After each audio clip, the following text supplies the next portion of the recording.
Is Rick Moore, and I'm going to be your interviewer today. Welcome to Write, and we're going to interview the author of the Everstream Chronicles, Jude Matulich-Hall. How are you doing, Jude? I'm doing great. How are you, Rick? I'm doing just fine, thanks. Let's get right to the interview, right? Yeah. At what point do you think someone should call themselves a writer, and what difference do you see between a writer and an author?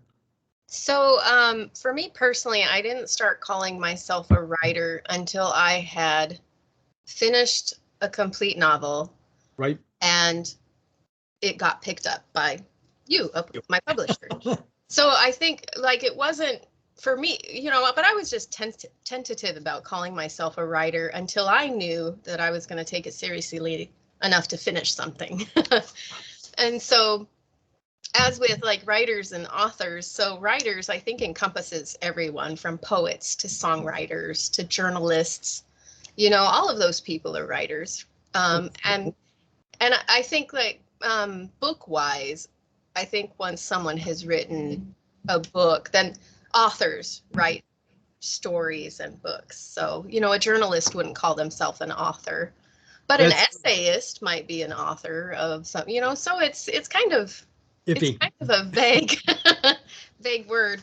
But again, I didn't call myself an author until my book actually came out and Oh, was actually solid. So now I call myself an author, but I didn't before.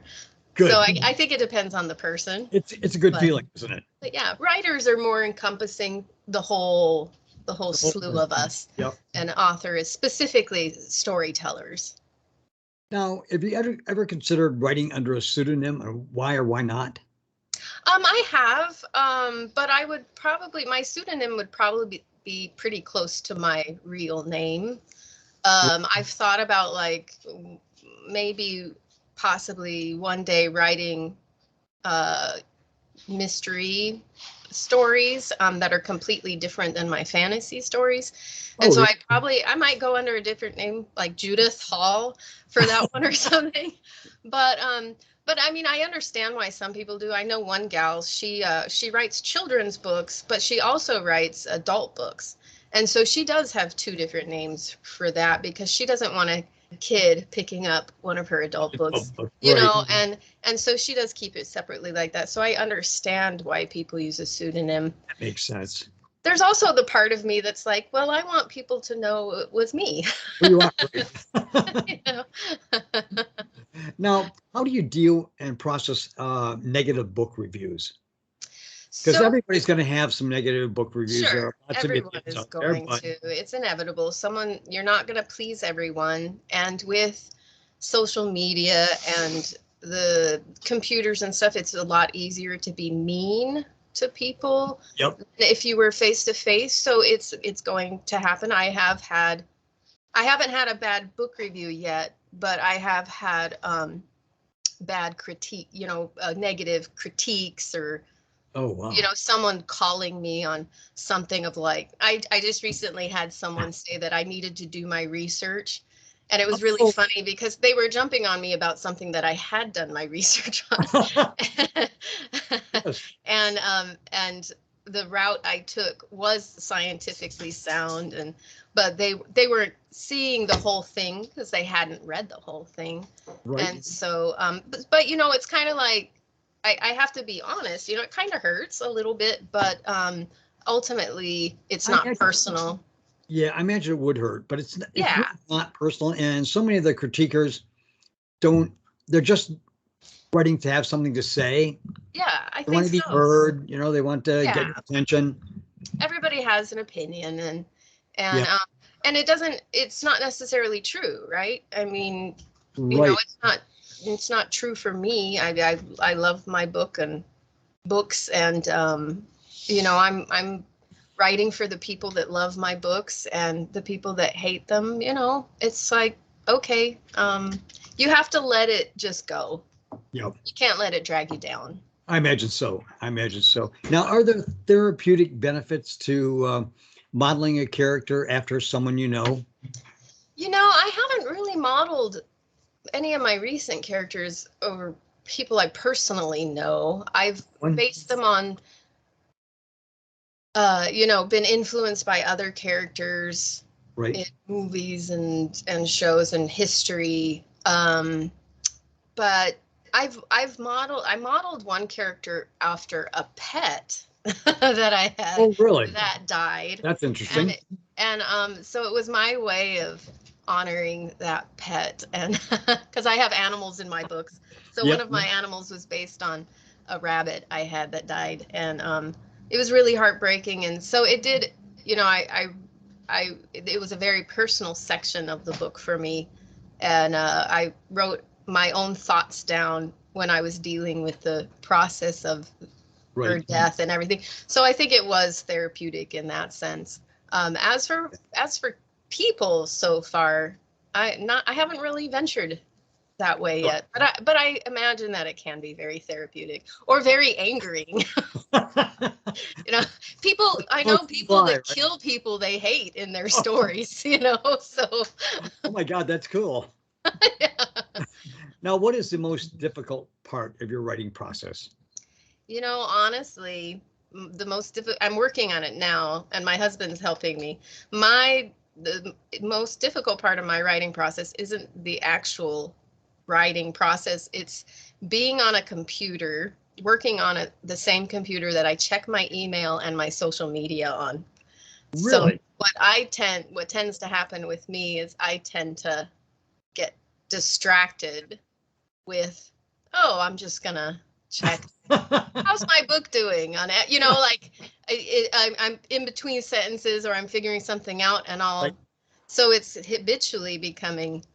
It's a trap, isn't it? It is a trap. So I'm actually, my husband built me a little table I have a yoga room upstairs where I meditate, and I'm going to when I'm working on my own work, I'm going to start going up there with because my keyboard is, my keyboard is Bluetooth keyboard, so I can use a tablet with my keyboard. And so I'll go upstairs with my keyboard and tablet, and all I can do on that tablet is write because it's so slow.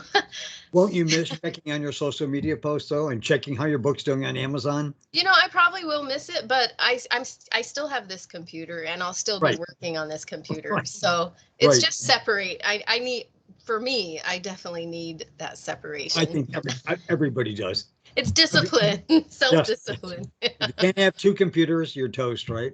Yeah. How long have you been writing, or when did you start? So the first round, I probably started when I was 10, 11, or 12. Oh my gosh. And I wrote through college, but then I stopped. So the second round so far, I started again 6 years ago. So I've been writing for real for 6 years. Really? Good. Yeah. Good. Now, a lot of fun. Yeah, what advice would you give to a writer working on their first book?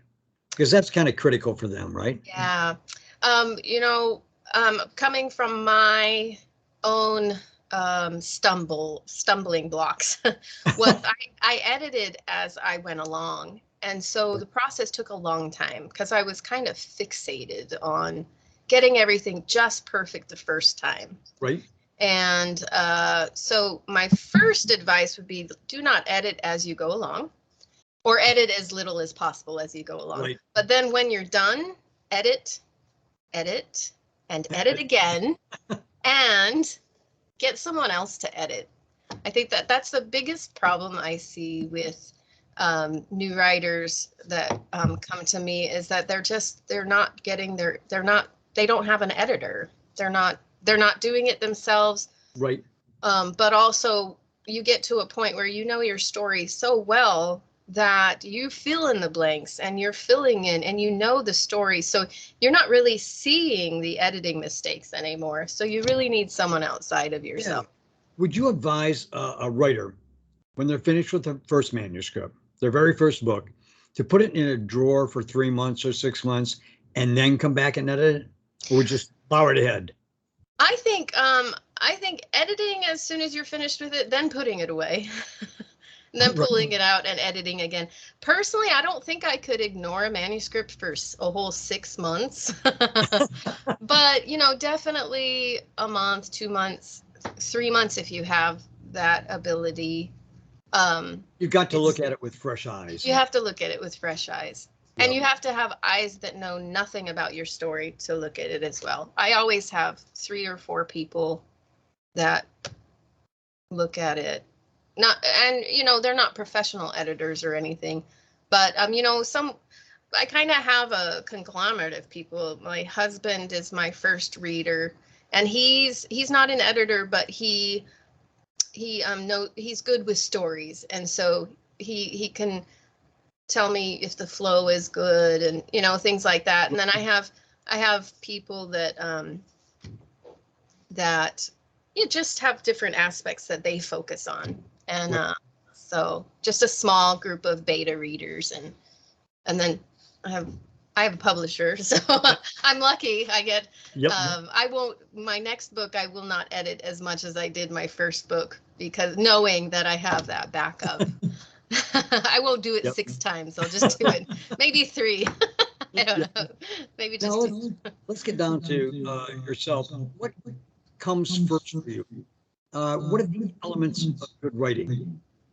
Oh, the elements of good writing. Oh gosh. I think well, I kind of mentioned it before, like a writer really should research. If they're doing something based on historical stuff, or creating things that are familiar to what the reader will be reading, I think it's important to look it up. So for instance, even though my next novel takes place in an alternate world, it's still pirates. So I still do research on boats, and how do they tie knots, what knots are they using, just simple stuff like that. So I think it's important to study. I guess it's not really research, it's study what's already been researched, and read. It's very important to read. Very important. Yeah, writers that don't read, I'm not so sure about. So far I haven't come across a writer that says they don't read, and I've actually been able to enjoy their book. I mean, nothing personal, but that's just me. I think it's important to read. It works. I think it probably works the same parts of the brain. And so I know for myself, it really gets the creative juices flowing when I read. And I had a third thing. I can't think of what it was now. Studying, reading. It'll come to you. It will. Now, what comes first for you, the plot or the characters? The plot. Why the plot? Yeah, the plot, definitely. Always the plot comes first, and then I create the characters around that. I almost meditate on it and just let my mind kind of relax with the idea, and then it starts forming characters. So most writers I talk to say that the characters come first. You're unusual that the plot comes first, because that's very good. Oh, great. Yeah. You're concentrating on the plot. Yeah. But how do you develop your plot and your characters? How do I develop them? Oh gosh, that's a big question. With lots of work, right? Yes, it is. Lots of what? Lots of work. Lots of work. Oh yeah, it is lots of work. And how do I do it? Well, actually, with my novel I'm working on now, I actually created a very loose outline. So, it's an epic fantasy. It's a long book. There's a lot of characters. There's a lot of scenes. So I started writing down what I wanted to happen, and, I was able to look at it and move around things to make sure it's in a good order. And, I wasn't in one scene too long, didn't drag out one scene too long that it would get boring, breaking up things, but not too much, because you don't want to give the reader whiplash, which I did with my first book when before I edited it. It was really choppy and I was jumping from scene to scene, but Yeah, I think at least a loose outline is a good idea to know where your story's going. It can always change, but I do tend to stick to, if I know how the book is going to end, it's going to end like that no matter what.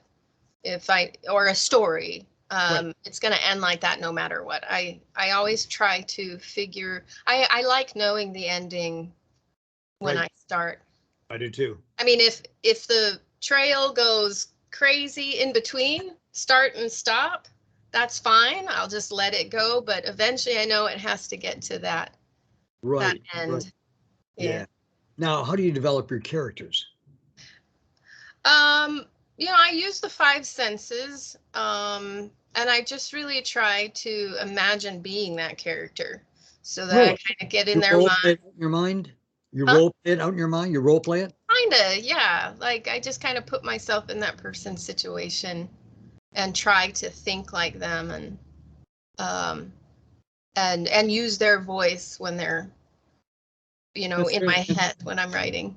yes, that is interesting. Now, how would you say you use social media as an author? Last question, because Yeah. for today's Oh, interview, okay. because we're going to have a Uh, total of 5 interviews, by the way. oh, okay. Yes. Cool. But All how right. how would you use social media as an author? How do you use social How media do as I an use author? it?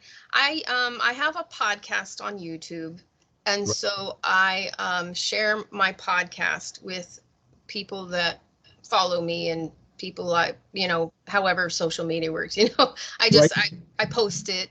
Right. And I support other writers.